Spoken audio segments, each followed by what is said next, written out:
नमस्कार विद्यार्थी मित्रांनो, असंच आपण दुसरा एक क्वेश्चन पाहणार आहोत. तो जो क्वेश्चन आहे तो आहे की खालीलपैकी कोणती प्रक्रिया श्वसन प्रक्रियेत अंतर्भूत नाही. म्हणजेच which among the following is not involved in the respiratory processes. म्हणजे श्वसन क्रियेवरती तुम्हाला प्रश्न विचारलेला आहे. त्यामध्ये श्वसन क्रिया कशा कशाची बनली असते, त्याच्यामध्ये दोन प्रकारचे, एक ऑक्सिशोषण आणि विनॉक्सिशोषण. आणि त्यातल्या ज्या मेन प्रोसिजर आहेत त्या कोणकोणत्या ते तुम्हाला माहिती असणं गरजेचं आहे. पण मी त्यात तत्पूर्वी तुम्हाला एक गोष्ट सांगणार आहे की नुसतं 10वी पर्यंत वाचून जमत नाही. कारण की लक्ष द्या, हा ते 10वीचं बुक मी तुमच्या समोर ओपन केलेलं आहे.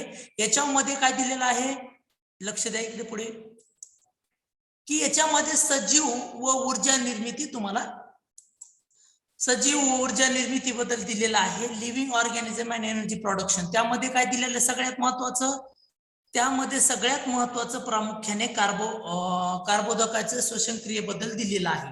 बघा आता इथं सगळ्यात पहिले काय, पेशी स्तरावरील ऑक्सिशोषण.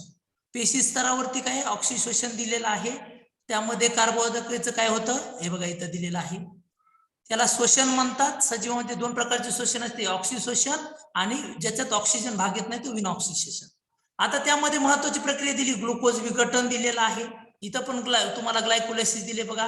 त्याच्यानंतर इथं दुसरी प्रोसिजर ट्रायकार्बोक्सिलिक ऍसिड, पण याचा कुठं उल्लेख नाहीये तुम्हाला. आणि त्याच्यानंतर इलेक्ट्रॉन वहन साखळी etc reaction, electron transport chain पण दिलेली आहे. फक्त याच्यात केल्विन सायकल आणि सायट्रिक ऍसिड सायकल असा उल्लेख नाही. आता दुसरी प्रक्रिया बघा इथं ट्रायकार्बोक्सिलिक आम्ल कर्व सायकल म्हणतात, त्याला दुसरं ट्रायकार्बोक्सिलिक सायकल पण म्हणतात.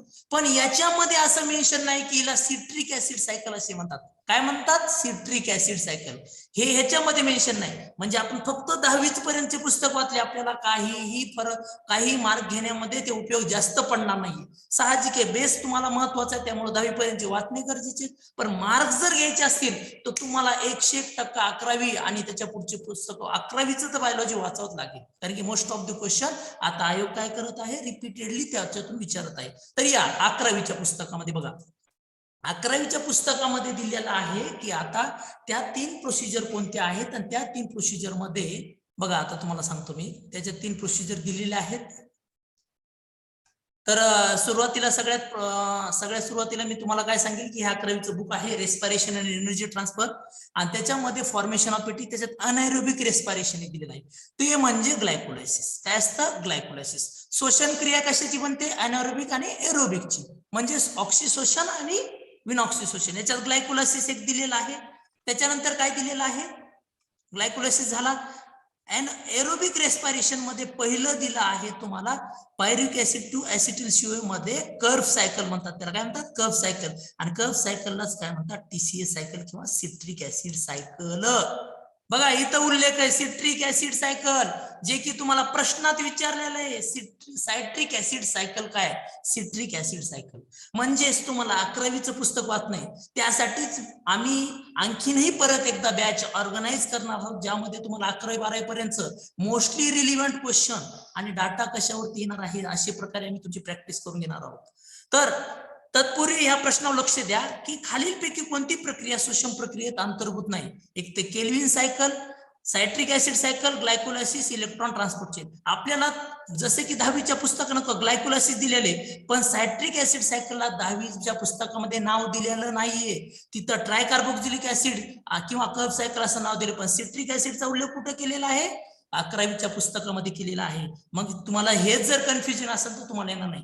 किंवा तुम्ही ज्यावेळेस फोटोसिंथेसिस शिकता किंवा त्यामध्ये तुम्हाला केल्विन सायकल दिलेली आहे, हे जरी माहित असेल तरी तुम्हाला इथं प्रश्न सुटून जातो. म्हणजेच तुम्हाला 11वी पर्यंत नॉलेज असणं गरजेचं आहे. केल्विन सायकल म्हणजे ग्लुकोजचं फॉर्मेशन आहे. आणि कधीही रेस्पिरेटरी प्रोसेसमध्ये ग्लुकोजचं विघटन होतं. ग्लुकोजचं मॉलिक्यूल विघटन होऊन तुम्हाला ATP मिळतात, जे की करन्सी ऑफ एनर्जी सोर्स आहे. एनर्जी करन्सी आहे पेशी साठी. मग ते कोणत्या प्रोसिजरने मिळते, ग्लायकोलायसिस, जे की अनएरोबिक आणि आहे. त्याच्यामध्ये पुन्हा सायट्रिक ऍसिड सायकल एरोबिक आणि इलेक्ट्रॉन ट्रान्सपोर्टची एरोबिक आहे, मायटोकॉन्ड्रियामध्ये होतात. मग फक्त केल्विन जी सायकल आहे, केल्विन सायकल जी आहे ती फक्त फोटोसिंथेसिस मध्ये होते. त्यामुळे लक्षात ठेवा, याचं उत्तर काय आहे, केल्विन सायकल. काय आहे केल्विन सायकल. आता त्यानंतर मी तुम्हाला दुसऱ्या प्रश्नावर घेऊन जाणार आहे. त्याच रिलेटेडचा दुसरा प्रश्न आहे. बघा आता दुसरा प्रश्न काय आहे, तो ग्लायकोलायसिस इन डिटेल मध्ये आहे. काय आहे, ग्लायकोलायसिस काय आहे, इन डिटेल मध्ये आहे ग्लायकोलायसिस. आता ग्लायकोलायसिसचा आपण काय करणार आहोत, ग्लायकोलायसिस बद्दल आपण काय करूयात, आपण ग्लायकोलायसिसचा प्रकार जो आहे तो समजावून घेऊयात. 2 मिनिट थांबा. खालीलपैकी कोणती पायरी श्वासोच्छ्वास प्रक्रियेतली नाही. आला परत इथं रेस्पायरेशन. पण रेस्पायरेशन मध्ये ग्लायकोलायसिस जी प्रोसेस आहे ती तुम्हाला 10वी मध्ये कशा प्रकारे दिली आहे ते पाहूयात आपण.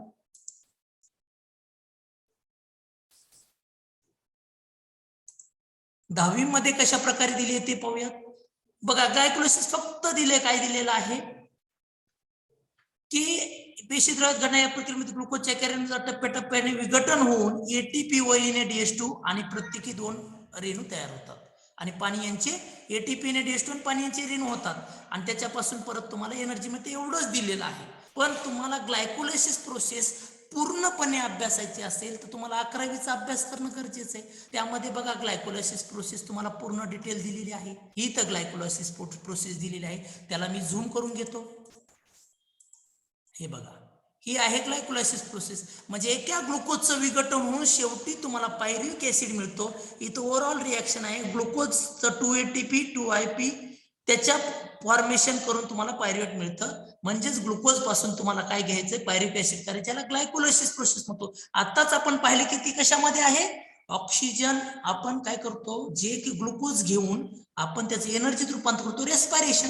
रेस्पायरेशनची एक प्रोसिजर ग्लुकोज आहे. ग्लुकोलायसिस आहे आणि ग्लुकोलायसिसच्या स्टेप वरती तुम्हाला प्रश्न विचारलेला. बघा पहिलं आहे ग्लुकोज.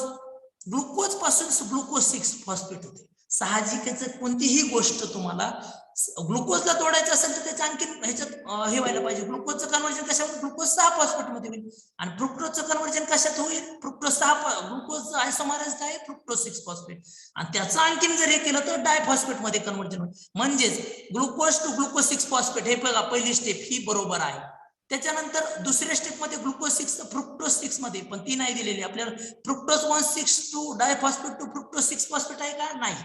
इथं बघा फ्रुक्टोज 6 डायफॉस्फेट ते काय आहे, ग्लुकोज 6 फॉस्फेट पासून ग्लुकोज 6 फॉस्फेट पासून डायफॉस्फेट तयार होतो.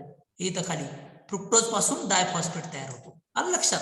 आणि त्याच्यानंतर आपण जर पाहिलं ती पण आहे त्याच्या, पण ह्याच्यामध्ये उलट दिलेलं आहे. आता नंतरचं पाहूया. Fructose 6 phosphate to fructose 1,6 phosphate. हे बघा फ्रुक्टोज 6 फॉस्फेट पासून फ्रुक्टोज 1,6 फॉस्फेट ही होते. त्याच्यानंतर आपल्याला दिले 1,3 डायपीजीए. आता याच्यामध्ये डायपीजीए म्हणजे बघा लक्ष द्या, हे बघा 1,3 डायपीजीए. हे बघा याला म्हणतात 1,3 डायपीजीए. बाय म्हणजे डायपीजीए, बायफिसबॉल म्हणजे डायफॉस्फेट पीजीए. त्याच्यापासून कन्व्हर्जन कशात झाले, 3PGA झाले. 3PGA ही प्रोसेस आहे. पण ह्या एका डायरेक्शनल प्रोसेस आहेत म्हणून ही दुसरी प्रोसेस आहे ती उलट दिलेली आहे. कारण की आपल्याला फ्रुक्टोज 6 फॉस्फेट पासून फ्रुक्टोज 1,6 फॉस्फेट मध्ये. आणि एखाद्याला काही येत नसेल, आता तुम्ही 11वीचा अभ्यासच केला नाही, ग्लायकोलायसिस वाचलेलंच नाही, तर इथं बघा इथं 2 ऑप्शन दिलेले आहेत. एक तर काय ऑप्शन दिलेला आहे, इथं ऑप्शन दिले पहिलं ग्लुकोज 6 फॉस्फेट पासून 2 मिनिटं, ग्लुकोज 6 फॉस्फेट पासून इथं फक्त 2 प्रक्रिया डबल दिलेल्या आहेत. याचा अर्थ उत्तर या दोन्हीतूनच आहे, ग्लुकोज 1,6 डायफॉस्फेट किंवा फ्रुक्टोज 6 फॉस्फेट या पोडीतून आहे. आणि आपण ग्लुकोजचे तुकडे करत चाललो, मग इथं 6 फॉस्फेटचे तुकडे होणार आहेत 1,6 फॉस्फेट मध्ये, ना की 1,6 डायफॉस्फेटचे ह्याच्यात. म्हणून एकापासून 2 तयार होणार, कारण ग्लुकोजचं आपण विघटन करायला, विघटन करत असताना फ्रुक्टोज ग्लुकोज सारखं ऑन केलं, म्हणजे या दोन्ही मध्ये उत्तर होतं. आणि उलट प्रक्रिया ही दुसरी दिलेली आहे ती चुकीची आहे. म्हणजेच तुमचं ऑप्शन कोणतं आहे, नाही. इथं बघा मोठं नाही दिलंय, मग तुमचं दुसरं उत्तर काय आहे याचं अगदी बरोबर आहे. त्यामुळं या प्रश्नाला तुम्ही कुठं कोणत्या उत्तराने जायला पाहिजे, या प्रश्नाला तुम्ही फ्रुक्टोज डायफॉस्फेट हे दुसरं, फ्रुक्टोज 1,6 डायफॉस्फेट ते फ्रुक्टोज 6 फॉस्फेट हे उत्तर आहे तुमचं, जे की श्वासोच्छ्वास प्रक्रियेत तयार होत नाही. उलट त्याच्या फ्रुक्टोज 6 फॉस्फेट पासून फ्रुक्टोज 1,6 तयार होतो. म्हणून जे तयार होत नाही ते उत्तर असणारे ते दुसऱ्या ऑप्शन मध्ये आहे. मग 64चं उत्तर हे 2 आहे. आलं लक्षात. धन्यवाद. मग अशा प्रकारे एमपीएससी करूया सोपी या युट्यूब चॅनल आणखीनही प्रश्न मी तुम्हाला अनालिसिस करून दाखवणार आहे आणि त्याच्यानंतरही आपली सदाशिव पेठे पुणे येथे बॅच सायन्सची सुरू होणार आहे. तुम्हाला जर सर्वांगीण राज्यसेवेसाठी जर शिकायचं असेल तुम्हाला 11वी-12वीचा बेसिक गोष्टी या शिकणं गरजेचे आहे. त्यामुळं तुम्हाला क्लास लावणं गरजेचं आहे. धन्यवाद.